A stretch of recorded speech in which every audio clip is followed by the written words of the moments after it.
मंगलाचरण करेंगे। ओम नमः सिद्धेभ्याय जय श्री ओम नमः सिद्धेभ्याय जय श्री ओम नमः सिद्धेभ्याय।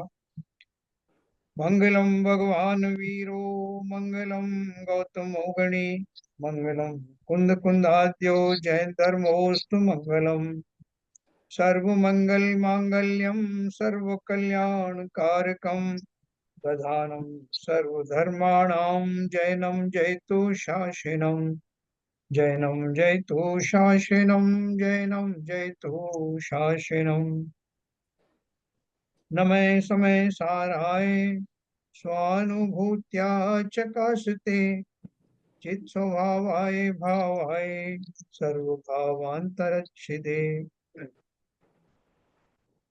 अध्यात्म अमृत कलश नाम का ग्रंथ जो आचार्य अमृतचंद ने लिखा है हमारे सामने है। और हम इसमें मुख्य रूप से सम्यक दर्शन की बारे में जान रहे हैं कि उसका जो व्यवहार पक्ष है वो क्या है, व्यवहार सम्यक दर्शन किसे कहते हैं, निश्चय सम्यक दर्शन की क्या परिभाषा है, व्यवहार की जीवन में क्या उपयोगिता है, और निश्चय प्राप्ति किसे कहते हैं। ये जो अपन 2-3 दिन से हमारी चर्चा चल रही है, तो इसमें हम इस निष्कर्ष पर पहुंचे कि 7 तत्वों या 9 पदार्थों का जो स्वरूप है उसको जानना या उसकी श्रद्धा होना, जानने का अर्थ क्या, उसके ऊपर श्रद्धा न होना, वो व्यवहार सम्यक दर्शन है। और अपने जीव का संपूर्ण रूप से एकाग्र रूप से श्रद्धा में प्रगाढ़ बना होना, वो निश्चय सम्यक दर्शन है। फिर हमने ये भी जाना कि वास्तव में निश्चय सम्यक दृष्टि ही जब 7 तत्व 9 पदार्थ का चिंतन करता है तो उसको ही व्यवहार सम्यक दर्शन होता है। मिथ्या दृष्टि को व्यवहार सम्यक दर्शन नहीं होता, क्योंकि अगर वो मिथ्या दृष्टि को अगर वो होने लगे तो उसको जहाँ जीव है, जीव का भी सही स्वरूप समझ में आएगा, जीव का भी सही आएगा, उसको बाकी जो सब स्टेजेस हैं, संयोगी वियोगी पर्याय, उनका भी बिल्कुल सही सही अनुभव होगा, जो मिथ्या दृष्टि को होता नहीं। इसलिए हर हाल में सम्यक दर्शन, निश्चय सम्यक दर्शन प्राप्त करना है। ये बात अलग है कि वहां तक पहुंचने के लिए कुछ चीजें व्यवहार से की जाती हैं। हाँ, जैसे हम स्वाध्याय वगैरह करते हैं, हम एकाग्र होते हैं, हम कुछ व्रत नियम संयम पालन करते हैं, अपने जीवन में नैतिकता लाते हैं, गुरुओं से सुनते हैं, उनके उपदेश सुनते हैं, उनका अनुनय विनय करते हैं, ये सारी प्रक्रियाएं तो होती हैं। तो उस व्यवहार के सहारे, लेकिन चिंतन का जहाँ तक सवाल है, ये सारी तैयारी मात्र इसलिए करता हूँ कि मेरा चिंतन सटीक हो। है ना? निशाना लगाने से पहले वो जो व्यक्ति है वो पूरा सावधान रहता है कि गन को कहाँ रखना है, या तीर कमान है तो तीर को कैसे पोज में रखना है, कैसे कंसंट्रेशन बनाना है। तीर छोड़ने से पहले की जो सब तैयारी है वो उसके लिए आवश्यक है। इसी तरह से सम्यक दर्शन रूपी चिंतन की दशा में पहुंचने से पहले जो कुछ भी उसकी तैयारियां होती हैं वो सब, यहाँ तक कि देवशास्त्र गुरु का सुमरन, है ना, धार्मिक वातावरण में रहना, स्वाध्यायी लोगों के साथ में रहना, स्वाध्याय का निरंतर चिंतन समनन करना, ये सब उसके व्यवहार पक्ष हैं। और उसके बाद जब आत्मा का चिंतन उन सहारों के माध्यम से वास्तव में जब आत्मा में जाता है, प्रविष्ट होता है, तो वो पक्का उसको श्रद्धावंत होता है, क्योंकि वहां उसको आत्मा की झलक मिलती है, आत्मानुभव होता है। और उसी आत्मानुभवन के पूर्वक उसे उसकी श्रद्धा दृढ़ हो जाती है, पक्की हो जाती है कि यही तो मैं हूँ। और उसी श्रद्धा का नाम वास्तव में निश्चय सम्यक दर्शन है। जब मैंने कल पढ़ा था, फिर किसी ने एक प्रश्न पूछा था कि साहब ये तो जो आप कह रहे हो कि स्व का ज्ञान होना और पर का जो है के बारे में जानना, ये तो बहुत लोगों को होता है, तो सबको सम्यक दृष्टि माने क्या? बहुत लोगों को भेद विज्ञान होता है, वो जड़ को जड़ मानते हैं, स्व को स्व मानते हैं, तो वो भी सम्यक दृष्टि हुए। ये कल अपन ने एक प्रश्न पढ़ा था, तो वो प्रश्न के उत्तर में उन्होंने जवाब दिया था, मैं आपको पढ़ के सुनाऊंगा।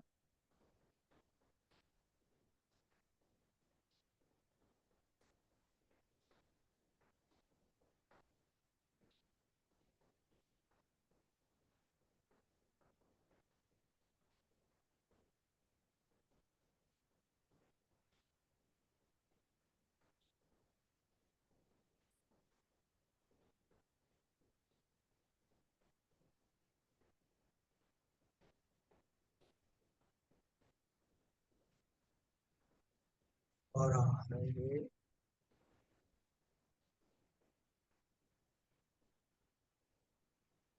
अच्छा लग गया। हाँ,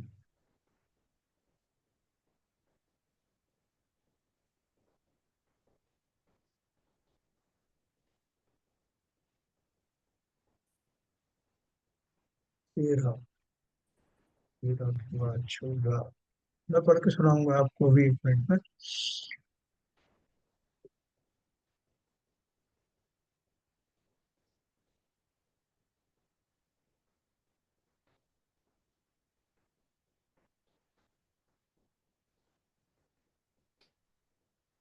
हाँ चलिए, कोई बात नहीं, मैं उतनी लाइन पढ़ के आपको किताब में से सुना देता हूँ। 15 नंबर पे मैंने पढ़ा था।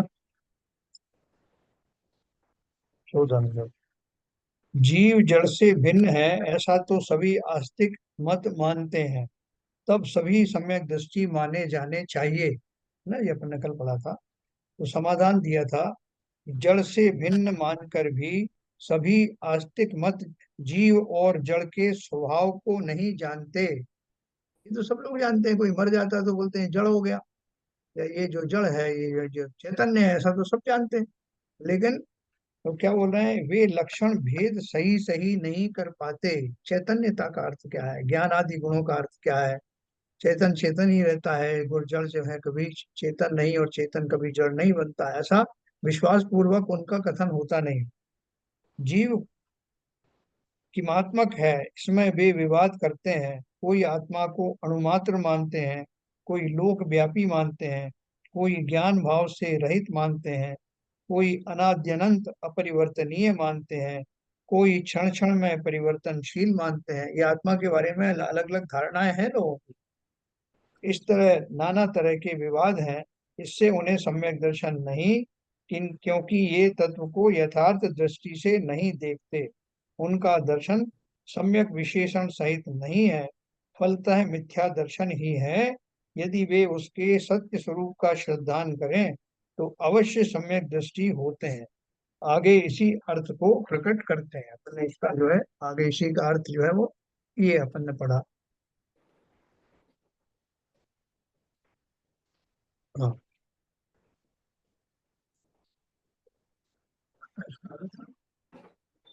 7वां नंबर। अतः शुद्ध न्यायतम प्रत्यग ज्योतिश्च कास्ति तत् नव तत्वगत तत्वे अपि यदि कृतम न मुंजति। ये अपन ने पढ़ा था। इसलिए शुद्ध नय की अपेक्षा वह आत्मा संपूर्ण द्रव्यों से भिन्न चैतन्य ज्योति वाला प्रकाशमान है। यद्यपि वह नौ तत्व व्यवहार नय से नौ तत्वों में व्याप्त है, जैसा अपन ने बताया। नौ तत्व में मैं ही तो हूँ, जीव द्रव्य की कहाँ कहाँ प्रेजेंस है। व्यवहार नय से नौ तत्वों में व्याप्त है, तो भी वह अपनी एकता का अद्वैत स्वरूप का त्याग नहीं करता।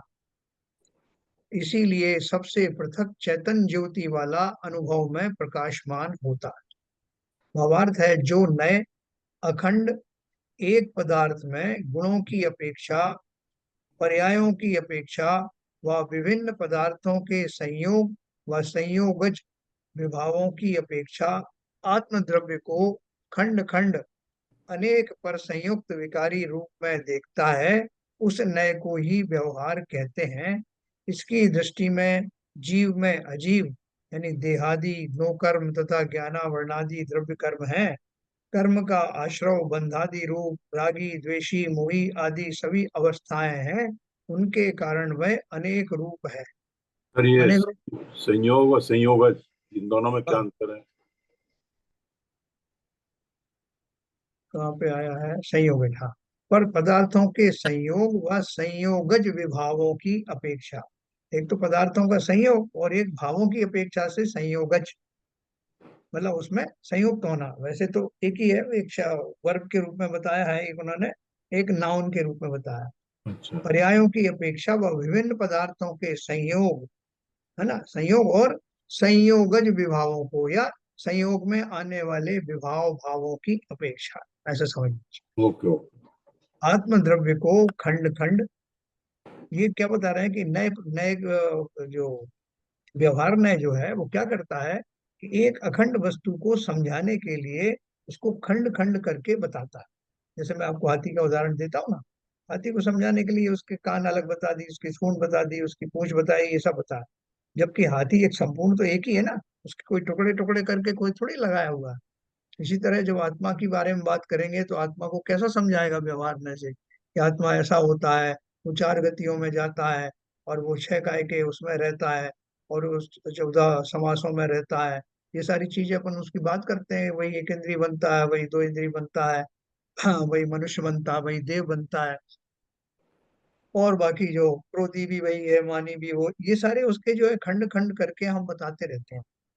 तो वो कह रहे हैं कि व्यवहार का उद्देश्य ही ये है कि वस्तु को समझाने के लिए जिस जिस तरीके से समझाया जा सके वो समझाने का सहारा लेता है।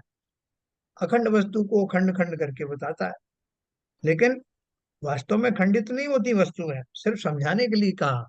जैसे हमको रत्नत्रय के बारे में बात करते हैं कि जीव सम्यक दर्शन ज्ञान चारित्र का आधारी जब बन जाएगा, तीनों की एकता होगी, तब वो मोक्ष का अधिकारी होगा। तो हमारे अंदर में दर्शन ज्ञान चारित्र अलग अलग नहीं है कि आत्मा के इतने हिस्से में तो सब सम्यक दर्शन बैठा है, दूसरे हिस्से में सम्यक ज्ञान है, और तीसरे में सम्यक चारित्र है। ऐसा खंड खंड नहीं है, लेकिन समझाने के लिए वो खंड खंड करके व्यवहार न्याय की विशेषता है। तो इसलिए उसमें जो है, ये जो सात तत्वों की बात कही है, ये खंड खंड रूप से ही तो कही गई है।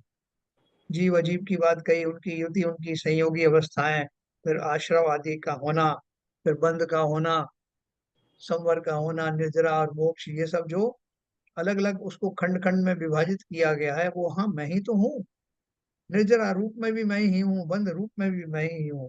लेकिन उसको समझाने के लिए कि किस समय मेरे क्या क्या दशाएं होती हैं, इसलिए व्यवहार न्याय का सहारा लिया जाता है। निश्चय न्याय से तो सीधा एक कहूंगा मैं शुद्ध हूँ, एक घन पिंड हूँ, गुणों की खान हूँ, एक ही हूँ, होमोजेनियस हूँ। ये सारी पर्याय वगैरह सब मेरी वास्तव में नहीं है, जो बन संसार में दिखाई देती हैं। ना मैं रागी हूँ, ना द्वेषी हूँ। तो ये सब जो बात कहेंगे तो हमें बड़ा अटपटा लगेगा कि साहब देख तो रहे सीधे सीधे रागी द्वेषी, और आप उल्टा बोल रहे हो। तो ऐसा है कि मैं दो तरह का हूँ क्या, कि जब आप कहो तो मैं निश्चय वाला हूँ, और जब वो दूसरा कोई कहे तो मैं व्यवहार वाला हूँ। तो इसको ये भ्रम निकालना कि व्यवहार ने मेरे वास्तविक स्वरूप को समझाने के लिए किंचित शाद्वाद आदि का पर्यायों के माध्यम से मेरा स्वरूप को बखान करता। इन पर्यायों में, विभिन्न पर्यायों में रहने वाला, संसारी अवस्थाओं में मेरी ये सब स्थूल पर्याय होती, और जब संसार से निवृत्त हो जाता हूँ तब मेरी ये वाली जो व्यंजन पर्याय है ये नहीं होती। लेकिन मैं तो हमेशा रहता हूँ, ये मेरे ही गुण हैं जो व्यवहार नय से बताए जा रहे हैं। आत्मा मात्र को देखने की दृष्टि बनावे तो इन सब के भीतर रहता हुआ भी आत्मा इन सब के स्वरूप से सर्वथा भिन्न प्रतीयमान अनुभव में होता है ना। कल अपन रिकॉर्डिंग नहीं कर पाए थे, इसलिए थोड़ा सा मैं उसको टच कर रहा हूँ कि आत्मा मात्र को देखने की दृष्टि बनावे तो इन सब के भीतर रहता हुआ भी आत्मा इन सब के स्वरूप से सर्वथा भिन्न प्रतीयमान अनुभव में होता है। आत्मा को व्यवहार से देखने पर उसके शुद्ध स्वरूप का भान नहीं होता, किंतु पर से मिला हुआ चैतन्य प्रतिभास होता है। नारियल आपने किसी को दिखा दिया कि भाई साहब ये है नारियल, तो बच्चा बोलेगा इसको ही खाना है क्या, यही चटनी में डलेगा, यही सब सामान में डलेगा क्या? बोले नहीं, इसके अंदर में एक गोला है, वो वास्तव में नारियल है। तो बोला तो मुझे तो दिखा नहीं हो, मुझे पहले उसको दिखाओ। तो उसने एक बार देख लिया उसको, अंदर का गोला। अब जब कभी बाहर से नारियल आता है साबुत, तो वो उसकी दृष्टि उस गोले पर रहती है, इसके अंदर एक गोला है जो उसने देख चुका। लेकिन अब वो भी कहने के लिए तो उसको ही नारियल बोलता है, जो सब लोग बोलते हैं, लेकिन वो जानता है कि इसके अंदर है वो गोला। तो ठीक इसी प्रकार से बोल रहे हैं, आत्मा को व्यवहार से देखने पर उसके शुद्ध स्वरूप स्वरूप का भान नहीं होता, किंतु पर से मिला हुआ चैतन्य प्रतिभास होता है। जबकि जीव के साथ संयुक्त होने पर भी वे सब पर ही हैं, जीव के स्व नहीं है। है ना? जब हम व्यवहार से देखते हैं आत्मा को, कोई वर्णन करे भाई साहब, आप जाओगे तो आपको एक पेड़ मिलेगा, पेड़ में ऐसे नारियल लगे रहते हैं, ऊपर से उसकी जटाएं रहती हैं, और उसके अंदर में एक गोला है। तो ये मैं जान जाता हूँ भाई इसके अंदर होगा गोला, लेकिन मैं उसके स्वरूप को जानता नहीं। खाली मुझे एक आवाज सा रहता है, ये इसके अंदर होगा गोला। है ना? लेकिन बोल रहे हैं कि वो इतनी ही परतों के बीच में रहे, लेकिन मुझे इस बात का विश्वास हो जाता है लोगों के ज्ञान के आधार पर, या पूर्व अपनी मेमोरी के द्वारा, कि इसके अंदर जो विद्यमान गोला है वो मुझे भले ही नहीं दिखाई देता, लेकिन वो उसका स्वरूप इन सब से अलग है। ठीक है ना? जबकि जीव के साथ संयुक्त होने पर भी वे सब पर ही है। गोले के साथ में रहने वाली जटाएं, उसका अंदर का खोल, वो सब कभी गोला नहीं बनी, लेकिन रहते उसके साथ है। जीव के स्व नहीं है। संज्ञा स्वलक्षण की अपेक्षा गुण भेद भी दिखता है। जो गोले के अंदर में जो टेक्सचर है, उसकी गंध है, जो उसका स्वाद है, वो बाहर के आवरण में कहाँ? तो बोले संज्ञा स्वलक्षण की अपेक्षा गुण भेद भी दिखता है, पर उनकी आत्मा से पृथक कोई सत्ता नहीं है। है? आत्मा तो आत्मा ही है, बाकी जितने भी पदार्थ हैं वो उनकी सत्ता अलग है। पर्याय भेद से भी उस द्रव्य को खंड खंड नहीं किया जा सकता, क्योंकि पर्याय नाशवान है और द्रव्य नित्य है। कभी ऐसा हुआ कि मैं मनुष्य पर्याय में गया तो मैं, मेरा आत्मा जो है वो बदल गया? जब मैं देव बना तो मेरी आत्मा ही बदल गई, छोर बन गई। तो बोल रहे हैं कि पर्याय भेद से भी उस द्रव्य को खंड खंड नहीं किया जा सकता, क्योंकि पर्याय नाशवान है, द्रव्य नित्य है। मैं उन उन पर्यायों में गया, लेकिन उन पर्यायों का तो विघटन निश्चित है। कितनी भी पर्याय आए और चली जाए, लेकिन मैं नित्य रूप से वही बना रहता हूँ। फिर अपन ने कल पढ़ा था कि पर्याय क्रमवर्ती हैं और द्रव्य अखंड अक्रम रूप सत्ता वाला है। ये जो सब पर्याय होती है एक के बाद एक होती है ना, लेकिन जो द्रव्य है वो तो अखंड है और अक्रम रूप सत्ता वाला है, मतलब वो सदा का, उसमें कोई क्रम नहीं पड़ता। उसके जो अनंत गुण है वो एक साथ विद्यमान रहते हैं, उनमें कोई क्रम नहीं पड़ता है। जैसे आप बोलोगे ये शक्कर है, तो शक्कर में साहब एक बार तो सफेदी आ जाती है, एक बार मिठास आती है। कभी सफेदी आ जाती है, कभी मिठास आ जाती है। नहीं, उसके जितने गुण हैं वो सदा काल उसमें रहते हैं। अतः इनकी अपेक्षा भेद की कल्पना अपेक्षिक है, यथार्थ नहीं। जबकि द्रव्य का स्वरूप वास्तव में वैसा है, काल्पनिक नहीं। देखो दो बातें हैं। एक तो जो जितनी भी पर्याय अपन ने देखी संसार में है, मैं चारों गतियों में गया। मनुष्य पर्याय में भी मैं कभी बच्चा था, शिशु था, फिर उससे बड़ा बच्चा हुआ, उसके बाद किशोर हुआ, युवा हुआ, वृद्ध हुआ।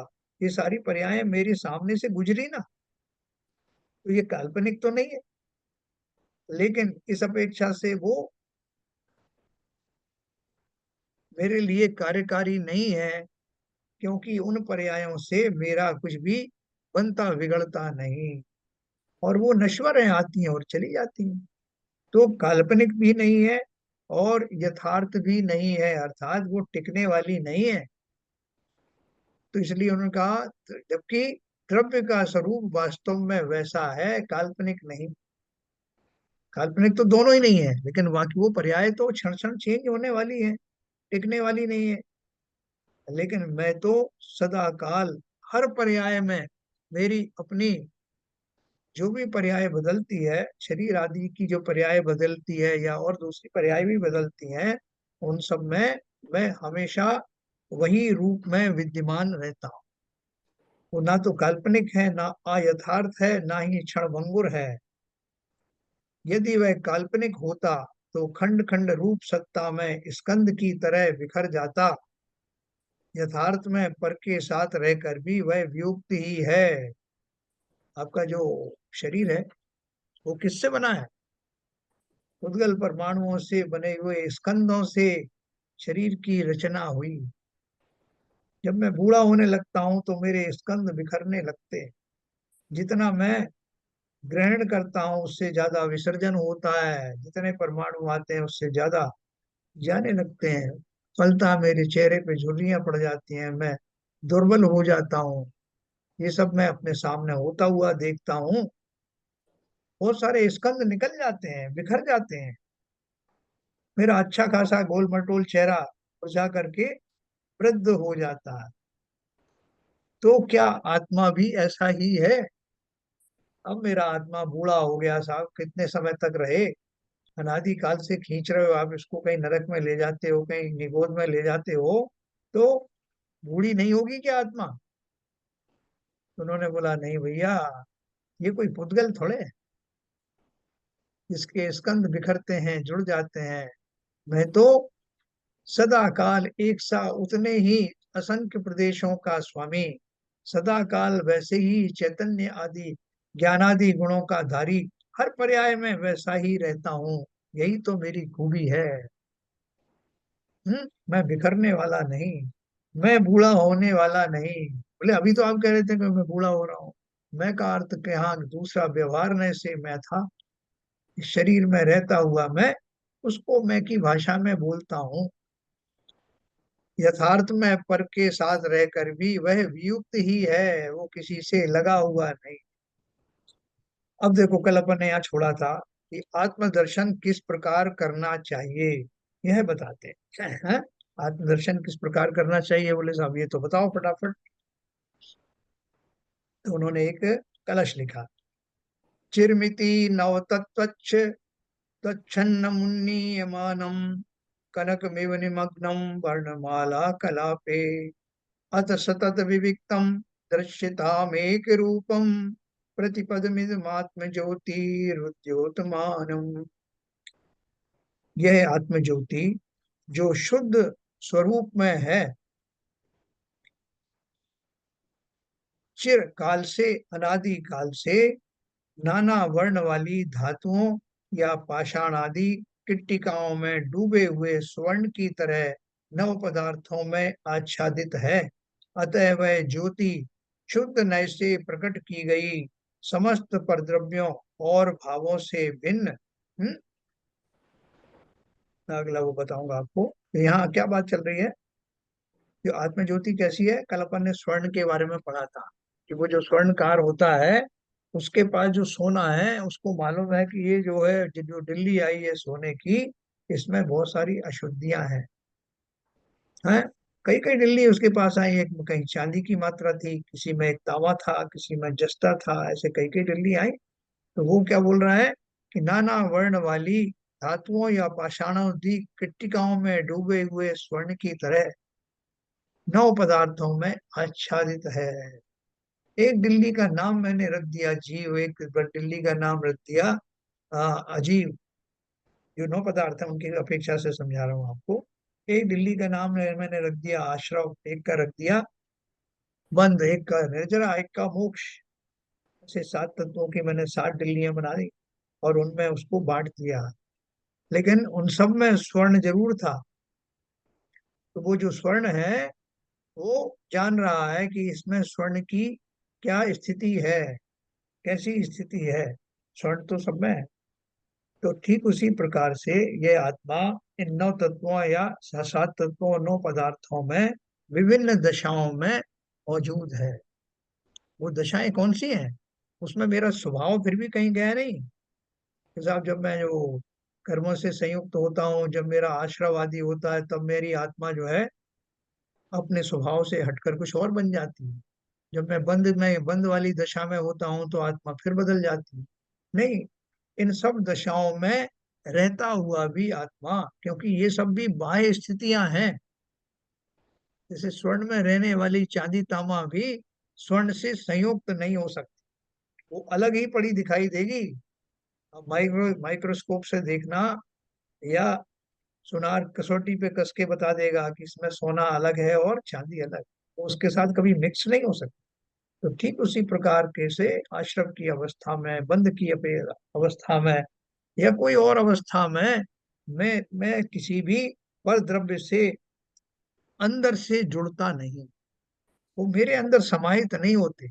लेकिन एक संयुक्त अवस्था तो है कि दाल और छिलका मिला हुआ है, तो मिला हुआ ही कहा जाएगा व्यवहार से। लेकिन निश्चय से देखोगे तो दाल और छिलका एक है क्या? अलग अलग नहीं हो सकता क्या? अवश्य हो सकता है। ठीक इसी प्रकार से इन 7 तत्वों में मेरी विभिन्न स्थितियां रहीं, या मैं रागी रहूं, मैं देशी रहूं, मैं मानी रहूं, मैं क्रोधी रहूं, इन सब विभाव भावों में भी मेरा मेरा स्वभाव, जो स्वाभाविक रूप से मेरा आत्मा है, उसका स्वरूप किंचित भी बदलता नहीं। शुद्ध अवस्था वैसी ही बनी रहती है। ये सब जो पर्याय हैं, ये सब ऊपर ऊपर से है। इसको बिल्कुल ध्यान से रखना, है ना। जैसे कि सूरज का प्रकाश है, मुझे विश्वास है कि ये बादल आए हैं, तब भी सूरज तो इनके पीछे अपना उतने ही तेज के साथ में चमक रहा है। उसका प्रताप वैसा का वैसा ही है। मुझे भले ही ना दिखाई दे रहा है, मैं जानता हूं कि मेघों की छांव है, लेकिन इसके पीछे सूर्य अपने पूर्ण प्रताप से चैतन्य है, विद्यमान है।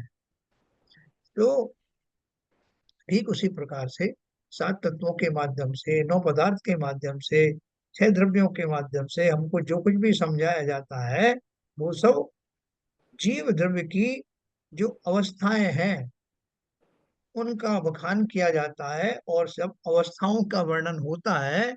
वो सब व्यवहार न्याय के अंतर्गत आता है। तो मैं क्या करूं?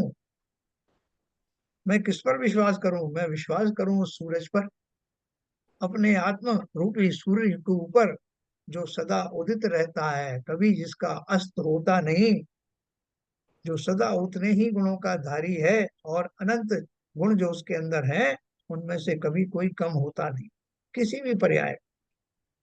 ऐसा विश्वास रख करके उस आत्म द्रव्य को निहारने की कोशिश तो करो। अपन को कितनी जिज्ञासा होती है कि साहब आपको एक जो है वो कोहिनूर हीरा दिखाया जाएगा, उसकी कितनी रश्मियां निकलती हैं उसके अंदर से, देखते ही बनती हैं। आप जाओ तो सही वो म्यूजियम लंदन, और वो दिखाते हैं आपको बड़े फक्र के साथ। तो हमें जिज्ञासा तो होती है, हम जाते हैं, भाई साहब मैं आया हूँ कोहिनूर हीरा देखने में, इंडिया से हूँ, भारत से हूँ। अपना कोहिनूर हीरा देखने का हमें भाव नहीं होगा क्या कभी, कि मैं जो आत्मद्रव्य रूपी हीरा हूँ, जिसकी इतनी चर्चाएं हैं, शास्त्र भरे हुए हैं, मनीषी कहते हुए थकते नहीं, उस अनमोल आत्मद्रव्य को जो मैं ही हूँ, कैसे और कब मिलूं, कैसे दर्शन करूं, ऐसा विलक्षण भाव होते ही देर नहीं लगती। ऐसी जिज्ञासा हो तो सही ना, हमारी होती नहीं। हम ऊपर ऊपर से देखना चाहते तो नहीं मिलता। उस अनुभव करने की जो तीव्र लालसा है, वही हमें वहां ले जाती है। और जिन जिन को सम्यक दर्शन आदि हुए हैं, इसी तीव्र जिज्ञासा और अभिलाषा के कारण ही सम्यक दृष्टि बने हैं। और आप तो बस उसको पढ़ के छोड़ देते हैं, क्या सब ठीक है, आपने बताया सम्यक दर्शन कोई चीज होती है, देखेंगे एक दिन, फुर्सत मिलने दो जरा, तब देख लेंगे आत्मा को भी। 50 चीजें देख चुके हैं, एक आत्मा को भी देख लेंगे, है ना। हम उसको कैसे मानते हैं कि कोई एक ऐसा ऑब्जेक्ट है? वास्तव में तो मैं जो शरीर हूँ यही मैं हूँ। हमारे जो विश्वास है वो ये है। और बाकी आप आत्मा का इतना गुणगान कर रहे हैं, तो देख लेंगे पहली फुर्सत में कभी। याद दिला देना आप भाई, कब देखना है।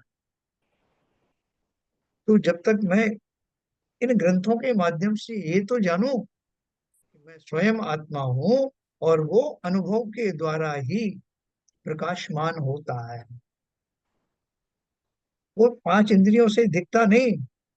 इसलिए मुझे विशेष शक्ति की आवश्यकता है, विशेष जिज्ञासा और कंसंट्रेशन की आवश्यकता है। अपने उपयोग को सब ओर से समेट कर जब मैं वहां लगाऊंगा, तभी मुझे, जैसे अर्जुन को चिड़िया की आंख दिखी थी ना, उसने अपना सारा उपयोग सब जगह से हटाकर उसमें लगा दिया, तभी वो दीप्यमान हुआ, तभी प्रकाशित हुआ, तभी वो चिड़िया, आर्टिफिशियल जो चिड़िया थी, उसकी आंख दिखाई दी। ठीक उसी प्रकार से उपयोग मेरा लक्षण है, उपयोगो जीवो लक्षणम। उस उपयोग को अन्य सभी जगहों पर जो जा रहा था, इधर उधर फैल रहा था, वहां से हटा करके स्व में लगाना, वही वास्तव में आत्म चिंतन करने का, आत्मदर्शन करने का एकमात्र उपाय है। जैसे अपन उसकी उदाहरण देते ना, वो कॉन्वेक्स लेंस की, कि सूरज वैसे इतना व्यापक है, लेकिन ऐसे सूरज की रोशनी में बड़े बड़े कागज आदि में जो है वो आग नहीं लग जाती। लेकिन जब मैं उस छोटे से लेंस के थ्रू, कॉन्वेक्स लेंस के थ्रू एक आधी किरण को फोकस करके उस कागज पर डालता हूं, तो आग लग जाती है। तो मुझे आत्मदर्शन करने के लिए क्या करना है? बहुत भारी काम नहीं करना, सिंपल करना है। अपने उपयोग को सब ओर से समेट कर स्व में लगा देना, कि देखूं तो सही वो आत्मा कैसी है। वो कहाँ जाना है देखने के लिए? हम कितनी दूर दूर तक चले जाते हैं, भाई साहब फलानी जगह पे एक मंदिर है और वहां पे एक प्रतिमा है और एक पहाड़ी के ऊपर है, और आपको यहाँ से ट्रेन में जाना है और वहां से बस में जाना है, और ये सारी कर लेते हैं कभी। लेकिन जो मैं ही हूँ, सबसे नजदीक मेरे कौन है? मैं स्वयं हूँ। उसको देखने की अभिलाषा उतनी उत्कृष्ट न होने के कारण, उतनी तीव्र नहीं होने के कारण, मैं अपने उपयोग को बांटता रहता हूँ, और आधे अधूरे मन से उस आत्मा की तलाश कभी होगी नहीं। जिन खोजा तिन पाइया, गहरे पानी बैठ।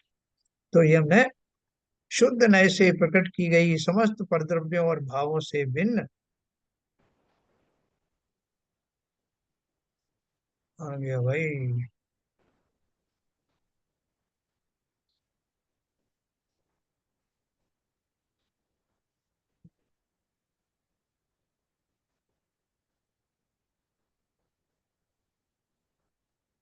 चलिए मैं पढ़ के सुना देता हूँ, ये शायद पीछे चला गया है।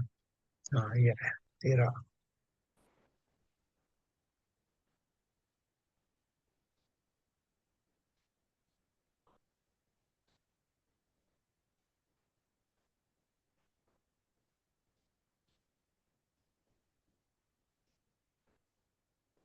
अपने एक शुद्ध स्वरूप से प्रकाशमान है, ऐसी उस आत्म ज्योति को प्रतिक्षण देखो, अथवा प्रति पर्याय में प्रकाशमान, 16 वानों में प्रकाशवान स्वर्ण की तरह उस शुद्ध द्रव्य को देखो, तो आत्मदर्शन होगा।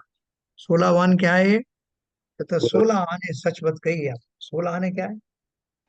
100% प्योर। ये जब स्वर्ण को तैयार किया जाता है तो 16 बार उसको हीट दी जाती है।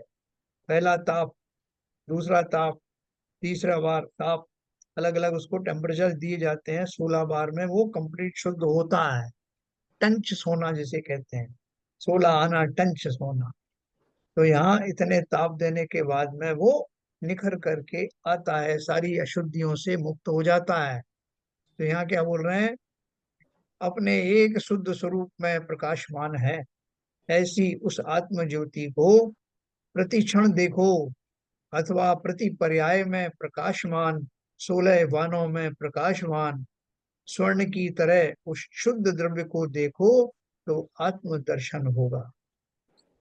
भावार्थ है, सम्यक दर्शन शब्द का शब्दार्थ है वस्तु को भले प्रकार जैसा उसका शुद्ध स्वरूप है उस प्रकार से देखना, अर्थात वैसी दृढ़ श्रद्धा रखनी। बोले साहब आपने तो बताया ही नहीं कि वो दिखता कैसे है, कैसा दिखता है।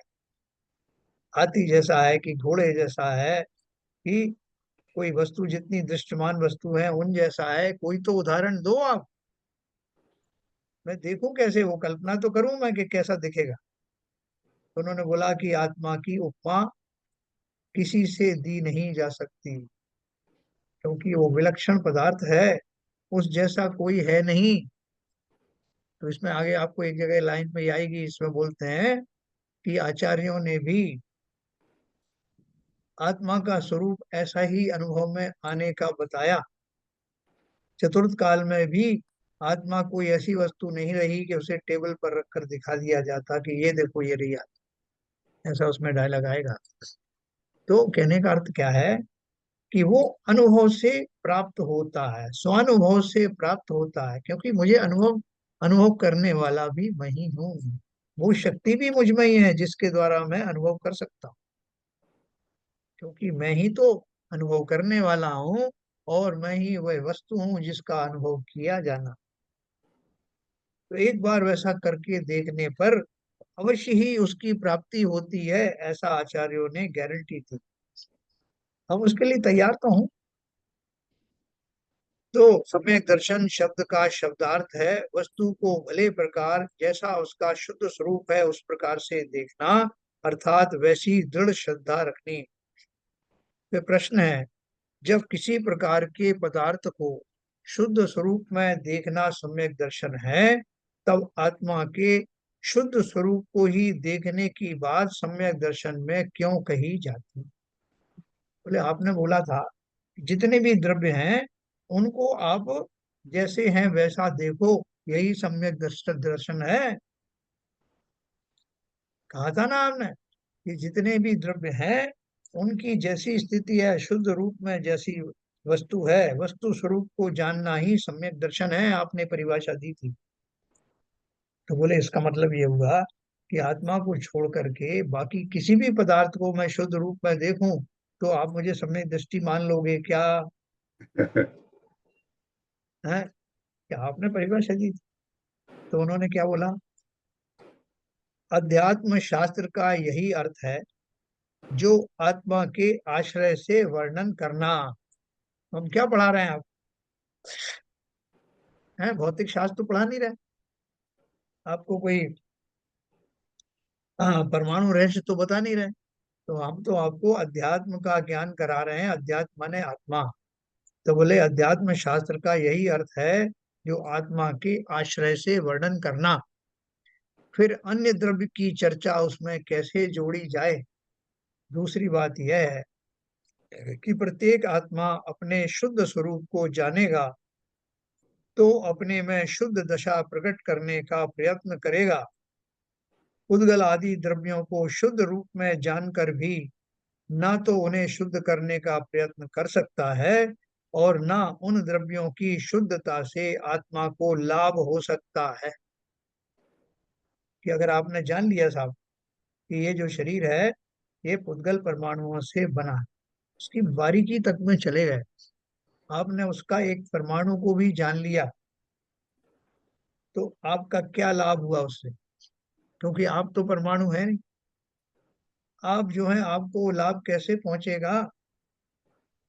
अपन तो बोलते हैं कि इवन शरीर में जाने वाला भोजन भी आत्मा के लिए तो कोई फायदा नुकसान करता नहीं, तो शरीर का ही एक भाग बन करके रह जाता है, शरीर में जुड़ जाता है, नौकरमादी उसमें आहार के साथ में आते हैं और स्कंदों के रूप परिवर्तित हो जाते हैं। उससे आत्मा का कभी उपकार अनुपकार हुआ नहीं। तो इसलिए अगर आपने उसको जान भी लिया तो आप क्या कर लोगे? तो मैंने जान लिया साहब, अपने शरीर का मैंने पूरा जो है वो एनाटॉमी समझ ली है कि कहाँ मेरी किडनी है, कहाँ मेरा जो है वो जिगर है, ये सब बहुत अच्छे से जान लिया। स्पेशलाइजेशन हो गया भाई साहब आजकल। यहाँ तक कि दोनों आंखों के अलग अलग स्पेशलिस्ट हो गए, दाई आंख का अलग, बाई आंख का अलग, कानों का अलग हो गया। हाँ, तो एक एक चीज को कितनी गहराई से उन्होंने समझा होगा। मान लीजिए पूरे उससे भी ज्यादा पारंगत हो जाएं आप, तब भी क्या कर लोगे? उनका परिणमन आपके हाथ में नहीं। डॉक्टर भी कहते तो साहब मैं कुछ नहीं कर सकता, आपकी किडनी ने काम करना बंद कर दिया। अरे तो करो ना चेंज, तुम डॉक्टर किस बात के हो? तो नहीं साहब, अब मेरे से नहीं होगा, अब आप भगवान का नाम लो।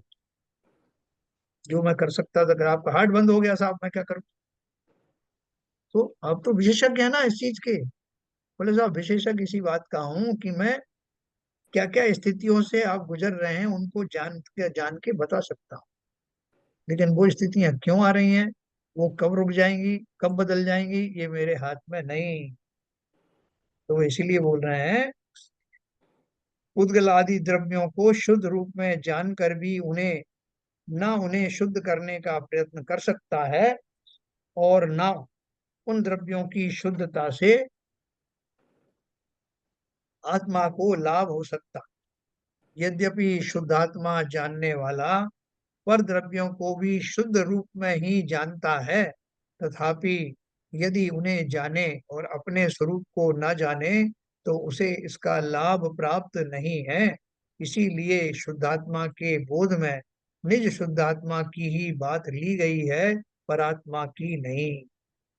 परमात्मा को जो शुद्ध अवस्था में है, शुद्ध जानने का अर्थ अपनी शुद्धता के प्रति प्रीति ही है। मैं अपने सारे मोहल्ले में जितने भी लड़के हैं सबके बारे में खूब जानता हूँ, एक एक की नस नस से वाकिफ हूँ। बोले और आपके अपने बेटे के बारे में? बोले उसके बारे में ज्यादा नहीं जानता हूँ। अच्छा, तो जिनके बारे में जानते हो उनका आप क्या कर सकते हो? उनमें कुछ परिवर्तन कर सकते हो? नहीं साहब, परिवर्तन तो कुछ नहीं कर सकते। परिवर्तन तो मैं अपने बेटे में भी नहीं कर सकता, मैं उसे जानूं या ना जानूं। तो किस में कर सकते हो परिवर्तन? मैं अपने आप में ही परिवर्तन कर सकता। तो वो इस बात का जवाब दे रहे हैं कि तुम परद्रव्य को जान करके सम्यक दृष्टि बनने की कोशिश कर रहे हो, तो परद्रव्य को जान करके कर क्या लोगे? वो सम्यक दर्शन तुम्हारे किस काम आने वाला है? तो इसलिए सम्यक दर्शन वही जो निज के दर्शन में काम आए। परमात्मा को जो शुद्ध अवस्था में है, शुद्ध जानने का अर्थ अपनी शुद्धता के प्रति प्रीति ही है।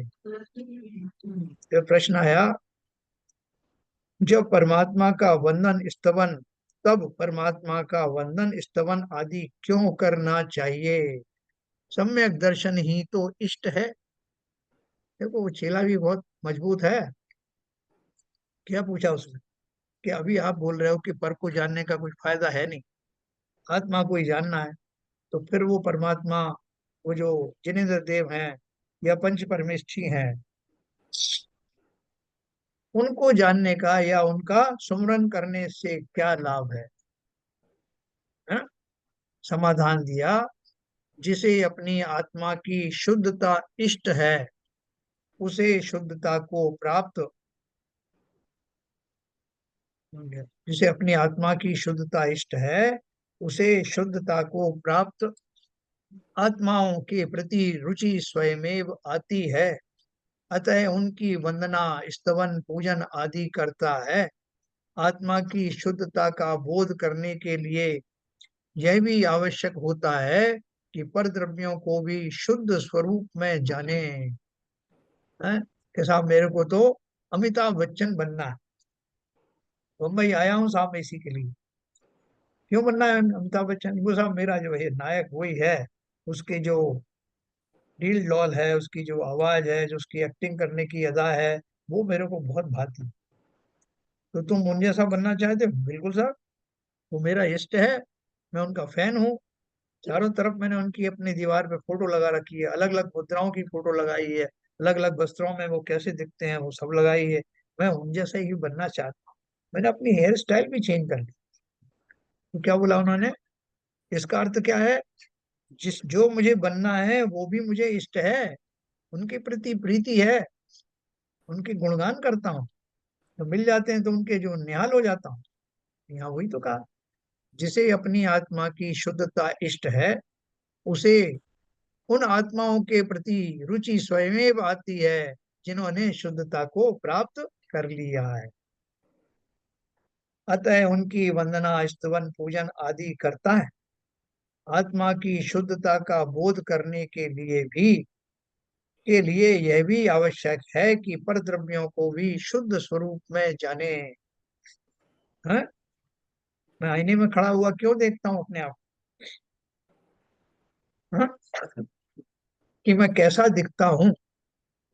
एक बार मैंने अपने दर्पण में देख लिया और विश्वास हो गया कि यही मैं हूँ, तो अब वो छवि मेरे दिमाग में बसी रहती है कि मैं कैसा दिखती हूँ। कहीं दूसरी जगह पे मेरा फोटो दिख जाए तो मुझे विश्वास हो जाता कि यही मैं हूँ, क्योंकि एक बार दर्पण में देख करके मैं विश्वास कर चुका हूँ। ठीक उसी प्रकार से जिन लक्षणों का वर्णन धर्म ग्रंथों में किया है कि आत्मा कैसी है, आत्मा की प्राप्ति कैसे होती है, उन गुणों का धारी कैसा होता है, उसका स्वभाव कैसा होता है, उसकी मुद्रा कैसी होती है, वो जानने के बाद जब जिनेन्द्र देव के समक्ष जाता हूँ या उनकी प्रतिमा के दर्शन करता हूँ तो उन लक्षणों से सुशोभित हूँ आत्मा, और उनमें वो सारे गुण हैं, ये मेरा स्थापना। ऐसा मानने के बाद मैं निहाल हो जाता हूँ और मुझे विश्वास हो जाता है कि यही तो मैं हूँ। जिन गुणों पूर्वक जिन गुणों के धारी प्रभु की ये मूर्ति है, वो गुण वास्तव में उनके अंदर है, ये मुझे विश्वास है। और ऐसा मैं भी हूँ, ये भी विश्वास हो गया। उनकी साक्ष्य में चलो, उनकी साक्ष्य में जाकर मेरा ये विश्वास द्विगुणित हो जाएगा। और बार बार मुझे ये लगेगा कि जब इन्होंने ये प्राप्त किया तो मैं क्यों नहीं कर सकता। है ना, एकलव्य ने वही किया था ना। द्रोणाचार्य की मूर्ति मिट्टी की बनाई, बहुत तो संगमरमर भी नहीं था, मार्बल भी नहीं था, बहुत सुंदर भी नहीं थी, लेकिन प्रतीक रूप से एक मूर्ति बनाकर कि ये मेरे नायक हैं, मुझे इन जैसा बनना है। धन्य है जो धनुर्धारी इतने बड़े हो गए, मुझे भी इन जैसा बन। तो जिनेन्द्र देव के या पंच परमेष्ठी के समक्ष आने से मैं अपना ही संकल्प दृढ़ करता हूँ। उन्होंने इसको प्राप्त कर लिया, मैं क्यों नहीं कर सकता।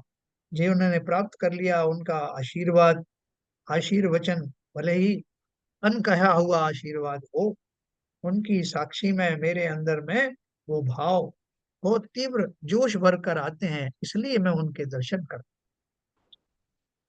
तो इसलिए उन्होंने उसका जवाब दिया।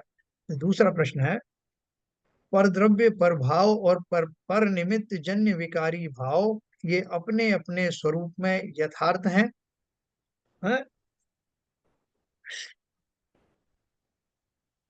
क्या क्वेश्चन है कि पर द्रव्य, पर भाव और पर निमित्त जन्य विकारी भाव ये अपने अपने स्वरूप में यथार्थ है। अपने अपने स्वरूप में मतलब पर द्रव्य है, पर भाव है, पर निमित्त जन्य विकारी भाव है, ये भी मेरे भाव नहीं है। ये वास्तव में सत्य है क्या ऐसा? तो उसका उत्तर उन्होंने दिया, हाँ, तथापि जीव को केवल उसके निज के स्वभाव से ही देखना है, उसमें अन्य का अभाव है।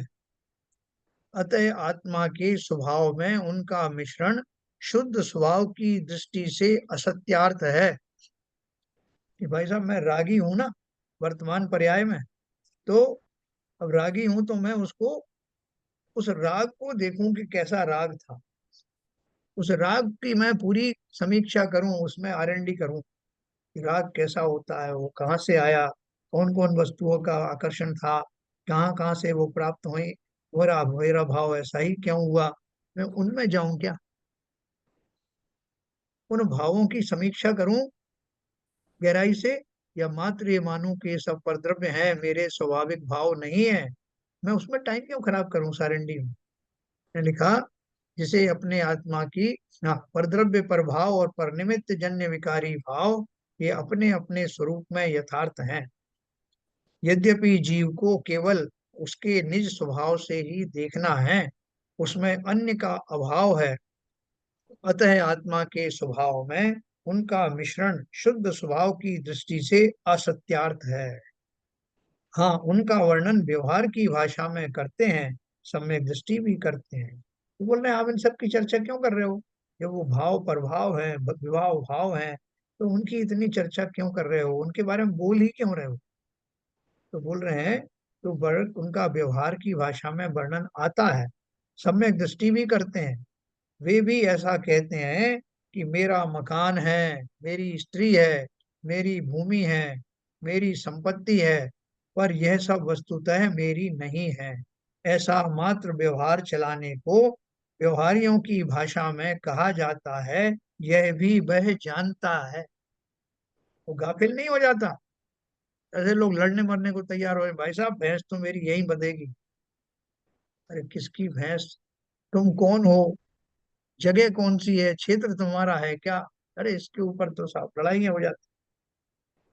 पांडवों ने कहा था कि हमें 5 गांव दे दो, कौरवों ने कहा कि हम सुई की नोक के बराबर भी भूमि नहीं देंगे। ये किनकी दशा है, ये व्यवहार की दशा है। भूमि किसकी हुई, किसने राज्य किया, कौन अभी हमेशा बना रहा इस देह के साथ। तो इस भ्रम के प्रसाद पढ़ करके जीव इन्हीं भाव में रहता है। सम्यक दृष्टि कभी इस तरह की लड़ाई करेगा नहीं, उसके अंदर ऐसे भाव नहीं होंगे कि इनके पीछे कट मरो, ये जमीन तो मेरी ही है। भले ही ऊपर से युद्ध करता हुआ दिखाई देगा, धर्म की रक्षा करने के लिए, या जो भी उसके भाव होंगे, लेकिन कभी भी उसका चिंतन खोटा नहीं होगा। मेरी भूमि मेरी संपत्ति व्यवहारियों की भाषा में कहा जाता है, यह भी वह जानता है। अतः ऐसी भाषा व्यवहार करते हुए भी तत्वज्ञानी सम्यक दृष्टि ही है। उसकी दृष्टि तो अपने निज स्वरूप को सम्यक देखने, जानने व अनुभव करने की है। पर के रहते हुए भी उन पर दृष्टि नहीं है, क्योंकि निज में पर का सर्वथा अभाव है। निज की सत्ता से संबंधित अपने ज्ञायक स्वभाव को ही वह सत्यार्थ और निज की सत्ता से भिन्न समस्त द्रव्य क्षेत्र काल भाव को असत्यार्थ मानता है, क्योंकि वे उसकी सत्ता से अनुस्यूत नहीं है। हैं? तो क्या समझ में आया कि वास्तव में सम्यक दृष्टि का स्वरूप क्या है, किस कारण से वो सम्यक दृष्टि कहा जाता। संसार में रहता हुआ भी वो संसारी नहीं, उसका संसार सिमटने लगा है। इस जमीन जायदाद के प्रति लड़ने वाले जो जीव हैं, वो वैसा साधारण व्यक्ति नहीं, जिन्हें पता ही नहीं है कि इनमें से कोई भी चीज उसके साथ जा नहीं सकती, कोई भी चीज उसकी हो नहीं सकती। मैं सिर्फ अपने ही स्वभाव का धारी हो सकता हूँ, उसके अतिरिक्त संसार का एक तृण भी मेरा नहीं।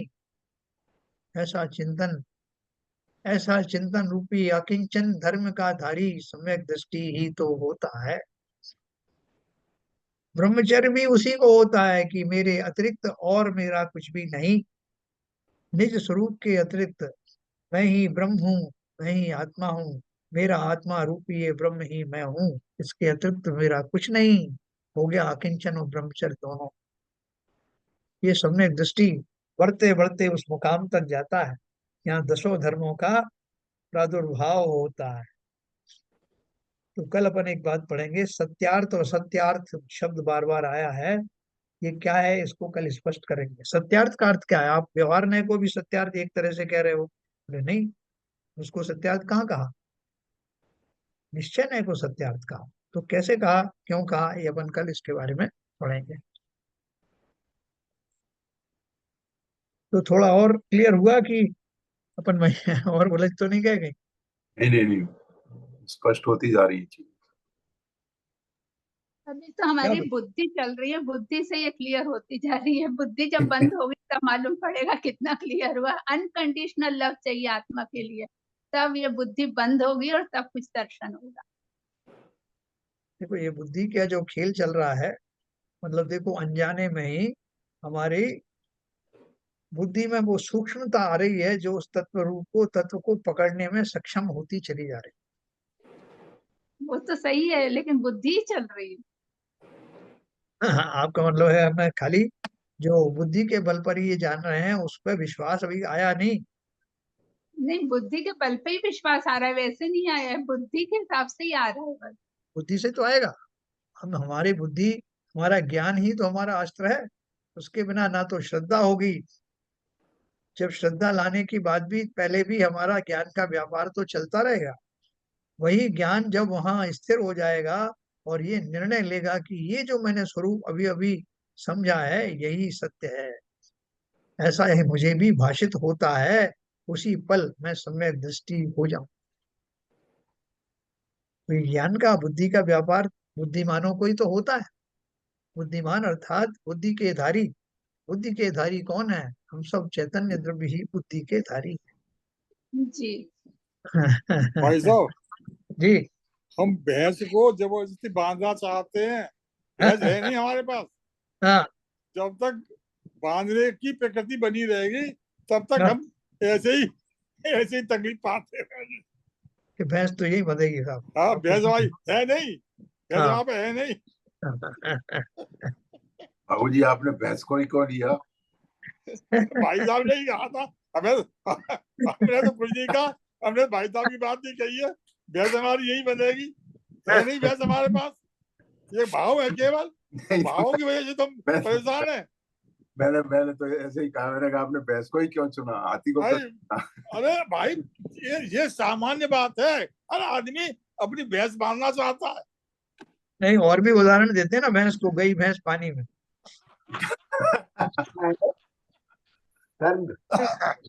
यही इतना बात सही। समझाया, इतना आत्म समझाया और समझाने के बाद भी समझ में नहीं आया।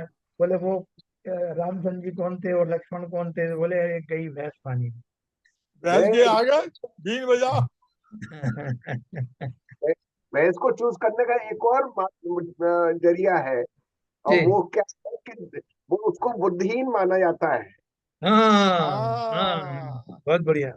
भैंस के आगे बीन बजाओ, भैंस हाँ। खड़ी बोल रहा है। तो चलो बढ़िया। जैसे तो अपन तो लेकिन ये तर्क बुद्धि ही तो कम करनी है अपनी। यदि हमारी हाँ, तर्क बुद्धि कम होगी और हमको यदि सुख जो अभी हमको दूसरी तर्कों से दूसरे सुख में ढूंढते हैं, यदि हमको ये जो सुन रहे हैं और इससे कुछ हमारा रूटीन बनता है, कुछ रूटीन टूटता है, मतलब तब जाके उसमें कुछ बढ़त होगी। अभी तो रूटीन तो वही है, 1 घंटे का स्वाध्याय है और सुबह का मंदिर है, वही है रूटीन अभी तो। वो रूटीन को थोड़ा तोड़ना पड़ेगा और बुद्धि से ना, मतलब भावों से और उससे तोड़ना पड़ेगा। तो बिल्कुल सही कहा आपने। जब हम कर ही रहे हैं, तो भाई साहब जब आप यो पानी पी रहे हो तो शुद्ध पानी पियो, बैठकर पियो, अच्छी तरह से पियो, जैसा विधि बताई है। पी तो वैसे ही रहे हो, तो आपको विशेष लाभ होगा। ठीक उसी प्रकार से हम धार्मिक अनुष्ठानों में, स्वाध्याय में उतना समय तो दे ही रहे हैं, लेकिन उसका विशेष लाभ प्राप्त करने के लिए समय भी अलग से देने की जरूरत नहीं। इसी समय में अपने चिंतन की, अपनी बुद्धि का उपयोग पूरा लगा करके अपनी तार्किक बुद्धि को इस ओर लगाना। तर्क तो हमारा तब भी चलेगा, लेकिन किस दिशा में चलेगा? अपनी आत्म तत्व को स्वीकारने के लिए जो भी युक्तियों का मैं सेवन करूंगा, वो युक्ति जो है सम्यक युक्तियां हो, तो अवश्य ही आत्मा पकड़ में आता। भैंस उपयोग बदलना है केवल, भैंस बुद्धि से बाहर आना पड़ेगा। केवल उपयोग बदलना है, दृष्टिकोण बदलना है। भैंस बुद्धि से बाहर आना पड़ेगा। चलिए सही साहब, कह रहे भाई साहब। तो कल अपन थोड़ा इसके बारे में और पढ़ेंगे। सत्यार्थ और सत्यार्थ क्या है? सत्यार्थ में किस सत्यार्थ की बात कर रहा हूँ जो आचार्यों ने कहा, तो बहुत सिंपल भाषा में हमको समझना है। कल अपन इसको और पढ़ेंगे। संजय प्रकाश जी, निर्वाणी स्तुति। जिनवाणी जग मैया जन्म में दुखे मेटे दो, जनवाणी जग मैया जन्म में दुखे मेटे दो, जन्म में दुखे मेटे दो, मरण दुखे मेटे दो, जिनवाणी दुखे मेटे दो, मरण दुखे मेटे दो, जिनवाणी जग मैया जन्म में दुखे मेटे दो। बहुत दिनों से भटक रहा हूँ, ज्ञान बिना है मैया, निर्मल प्राण सुकर दो तू ही सच्ची मैया, जिनवाणी जग मैया जन्म में दुखे मेट दो, गुण स्थानों का अनुभव हमको हो जावे जग मैया, चढ़े उन्हीं पर क्रम से फिर हम होवे कर्म की पैया, जिनवाणी जग मैया जन्म में दुखे मेट दो, मेटो हमारा जन्म मरण दुख इतनी विनती मैया, तुमको शीस दिलों की नवाए तू ही सच्ची मैया, जिनवाणी जग मैया जन्म में दुखे मेट दो, वस्तु एक अनेक रूप है अनुभव सबका न्यारा, हर विवाद का हल हो सकता साधुवाद के द्वारा, जिनवाणी जग मैया में दुखे मेट दो, जन्म में दुखे मेट दो, मरण दुखे मेट दो, जिनवाणी जग मैया जन्म में दुखे मेट दो। जिनवाणी माता की जय।